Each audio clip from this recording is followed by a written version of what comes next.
Welcome to our bottom 5 worst movies of 2011.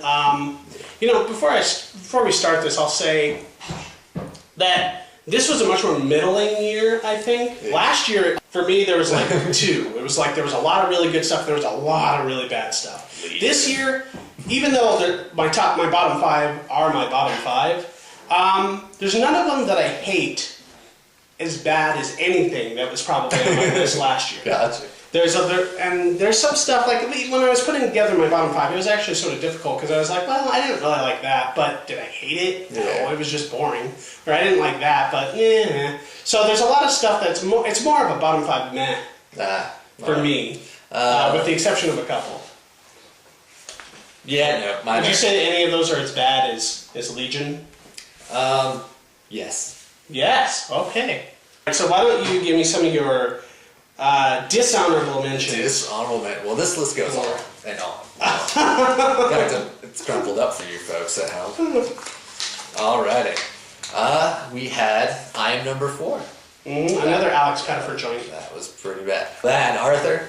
The Russell Brand Arthur. Yeah, I had Everything Must Go. I was pretty disappointed in that one. Yeah. For Green Hornet.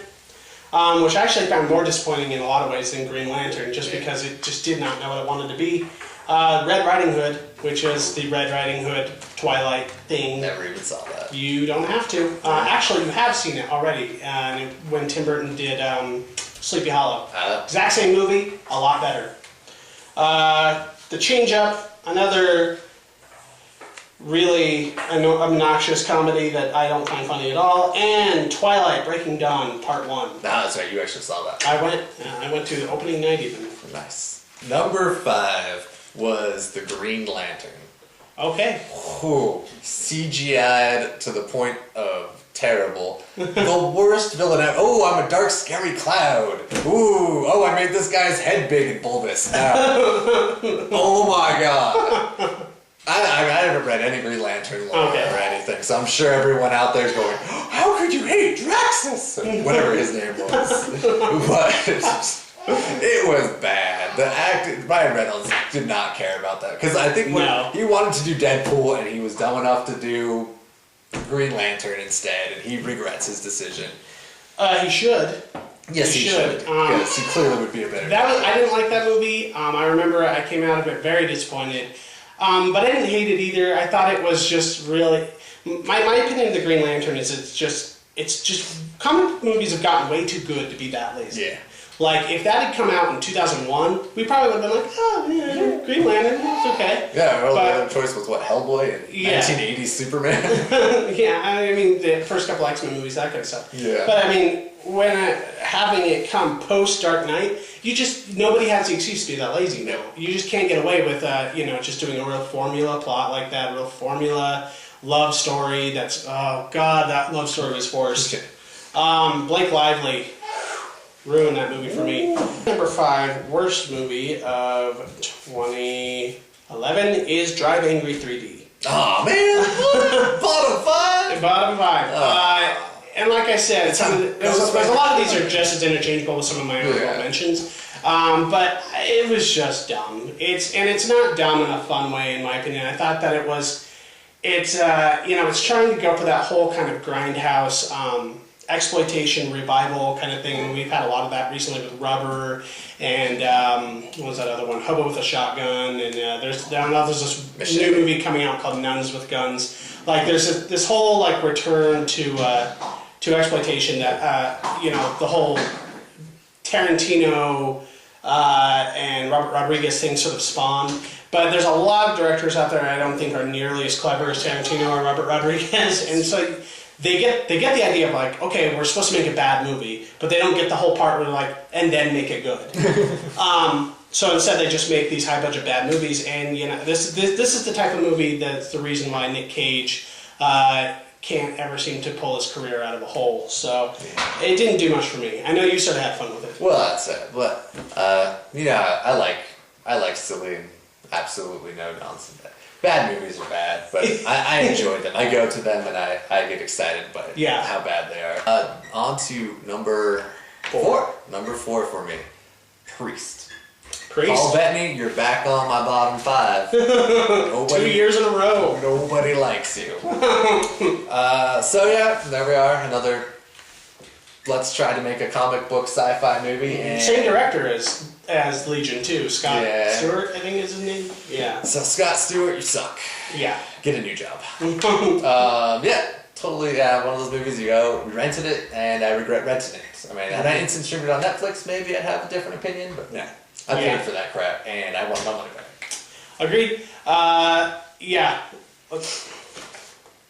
That's my number 4 too, so I'll just match. Nice. We're right there today. Yeah, Priest. No. I think Scott Stewart. He actually makes like Paul W.S. Anderson look like a capable filmmaker. Like he takes himself so bloody seriously, and he thinks he's so cool, and everything is just so sullen and dark and underworldy, and it's just lame, and he's just not good at all. I mean, it's not even really worth talking about. It's like this big. He just finds like 7 or 8 genres that he wants to combine, and then he finds some excuse to do it. And yeah, it was a Western alien sci-fi feature, Judge Dredd. Yeah, with vampires. Judge Dredd was a fantastic movie. That should I just rewatched Judge Dredd because it's instead of watch Judge Dredd and then like Alien 3 or something. We'll still get a better movie. Right, should we just hop on to number 3 then? Hop on. Just to go with it. Adam Sandler trying to pretend to be married with kids to get laid. I didn't see that one. Wow. Yeah, I mean, I'm sure he topped the crappiness of this with Jack and Jill. Yeah. I bet that was a slit your throat in the theater kind of bad. Yeah. I didn't go with that. But just go with it. I was a little hopeful because Jennifer Aniston, after Horrible Bosses, and I guess this was before, but... A little bit before, but yeah. But yeah, Horrible Bosses, and she's got into the raunch comp. She's got a new one coming out that's supposed to be raunchy too. But I don't know, Jennifer Aniston, I'll give it a go. So I watched it, and now Adam Sandler needs to just retire. He really does, and this is done by the same production company that the Happy Madison production company that has just been spewing out bile for the last 5 or so years. Grown-ups. Grown-ups. This year, Jack and Jill, Zookeeper, Bucky Larson, Born to be a Star. I mean, they've had 4 terrible movies this year. I'm pretty much done with anything that comes out of Happy Madison Studios or is directed by Dennis Dugan, who just can't. Just doesn't. Yeah. Bad movies. Yeah. All right. I don't regret not renting it. All right. What's your number 3? My number 3 worst movie of 2011 is Transformers 3. Michael Bay doing his thing again, and it is better than Transformers 2, which would have been probably my number 1 worst movie of that year, if not my number 1 worst movie of the last 20 years. But I think there's a large part of that is because Transformers 2 is so bad that I was a lot more prepared for it in part 3, so it's like I was expecting the worst. Yeah. And it wasn't as bad, but it's not good. No. It's way too long, it's super baggy. There's a million characters that don't make any sense in the movie, have no reason to be there. And John Malkovich is in there, and Francis McDormand. Why are all these people in this movie? And you barely see any Transformers for most of it. A good chunk of it is about Shia LaBeouf getting a job. And then the end of the movie, it just becomes this like Transformer explosion orgy that gets boring after 20 minutes. So, kind of more of the same, just Michael Bay doing what he just... Been an actual orgy, that would have been the best movie of the year. Had it been an actual robo-orgy? Robo-orgy. There it is. Speaking of senseless action that sucked, number 2 is Conan the Barbarian. Holy crap. Almost watched this one because we were going to talk about it and then we canceled that week, so I never got around to it. Oh man, I had to watch it 3 times. Only because I fell asleep in the first 10 minutes all 3 times. I put it on, I'm watching it, I'm like, oh, it's over. Crap! So then I'm like, okay, I'll watch it, I'll try again tomorrow. So I start up from the next one, and, holy crap, this movie, I mean, it had some boob in it, yay, but no, it was terribly acted, the CGI was stupid, the plot was ridiculous. Yeah. I mean, and not ridiculous in a fun Conan way. Yeah, no. I mean, if all 3 Conan movies with Arnold Schwarzenegger in it are way better than this, that's a bad movie. Yeah. I mean, those movies are pretty bad. I mean, I watch them just for the fact that they're old and kind of cheesy, but yeah. This is just, you couldn't laugh at it. It wasn't any cheese. Yeah. The main guy just grunting. No. It looked boring. Oh. I never wanted to watch it because to me it looked just drab and boring. None of the action's worth it. I mean, Yeah. like, Transformers, some of that action kind of pays off. I mean, it gets boring after 20 minutes, but that first 20 minutes of action pays off. No. Conan's action is nothing good. Let's fight CGI sand mummies. Throw my sword around. Nobody likes CGI sand mummies. Cinematography was terrible. Yeah. Well, my number 2 worst movie of 2011? Yeah. Hangover 2. I really objected to a lot of things about this movie. I mean, besides the fact that it's not that funny, and it's supposed to be a comedy, there's plenty of comedies that aren't that funny, but on top of that, it's just a beat-per-beat remake of the first Hangover, just in a new setting, and it's really crass, it's really obnoxious, and it's pretty racist, and this type of humor, or what they're trying to get away with, the audience that they're making this for, is, I don't get it anymore. I kind of like the first one. I like Due Date a lot more than both of them, actually. And I'm pretty over it, I have to say. And I like Zach Galifianakis, and I wish him the best, and I hope he has a good career ahead of him, but he needs to stop doing stuff like this. Yeah. It's kind of a funny story. That was a good movie. That's the direction he needs to go. Not The Hangover 2. I really detested a lot about this movie. I found it just to be kind of dark and loud and not fun. Yeah, I didn't enjoy it either, so I can't even contest you on that. Number 1 worst movie. The most terrible movie of 2011, in my opinion. Beastly. I did not see that one either. Holy crap. How do people get away with, I mean, we made Twilight. I guess we could do this Beauty and the Beast adaptation book thing too. Oh, let's get Vanessa Hudgens in it. Oh, there you go. Oh, here's that I Am Number 4 kid. Oh, you're pretty. Yay, we made a movie. Oh, we forgot the plot. We forgot to make lines. So let's just say you love it. Was there NPH up in that? Oh. Yes, he was a blind guy in it. That would have been pretty. That was okay. You didn't save it though. No, oh god, no.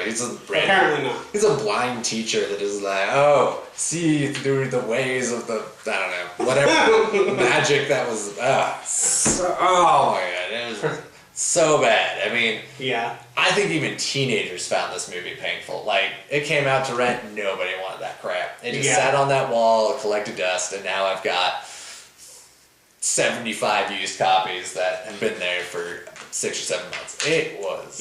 It seemed pretty evident to me when it came out that it was part of that whole post-Twilight re-envisioning of fairy tale thing, and that's still going on. Still terrible. Yep. No, I would rather watch all the Twilights 4 times in a row than watch Beastly. One more Beastly viewing. My number 1 worst movie of 2011 is Sucker Punch. By Zack Snyder. Dick. This movie doesn't make any sense. Pretty much you can just transfer anything he said about Priest and put it here. It's just Zack Snyder fetishizing all the type of stuff he wants to see. Robots and girls in skimpy dresses and World War II, trenches, dragons, blah, blah, blah. And that's fine, except for this. There is no story. I mean, it feels kind of like a really... Even for a video game, I think this would be incoherent. And the acting is terrible. It's extremely misogynistic and sort of slightly uncomfortable in a sense because there's definitely sort of like this playing upon jailbaity kind of thing going on all the way through, and these girls are kind of like near raped like 3 times in a PG-13 movie. And it takes itself so seriously, and it thinks it's so cool, and everything is just slow-mo and and video and music video and video game, and I just don't care. And It's pretty much like if you took what's a word? If you took like Showgirls or whatever, and then Pan's Labyrinth, and then just like suck the brains out of it and suck the fun out of it. Even if this movie could have been the movie that it was, but knew that it was stupid and like played it off like a heavy metal kind of thing, then it could have been a lot of fun. But with it just being so like serious and ridiculous, I just Yeah, Zack Snyder was around patting himself on the back when this movie finished. He's yeah. Like, good job, Zack Snyder. You did a good job. Oh, yeah. No, I wanted that one to be on my top 5. I wanted it to be on my bottom 5. It was a confusing movie for me. That's why I left it off my list altogether, because, yeah, I found it at Target for like $3 and said, alright, I'll watch it again. Yeah. And that's when I said, crap. I want to watch that movie again. Somehow I got lured into it. So it can't be in my bottom 5, but it can't be in my top 5 because it was disappointing. Yeah. That's the kind of movie that, I'm pretty sure I said in my review, that's my kind of movie. That is it. If Sucker Punch were awesome. If it were awesome. If it were awesome. If it were actually the movie it wanted to be. It'd be my favorite movie of all time. Yeah. And it's pretty tough to beat Crank 1 and 2 right now. So. Yeah. So there's our top and bottom 5 of 2011. I'm going to put a link below, and here's an annotation here for our top 5 if you haven't watched it yet. Comment, rate, and subscribe. See you later. Later. Red Riding Hood was awful. So bad. Somehow I got it out. Yeah, I watched it with my sister.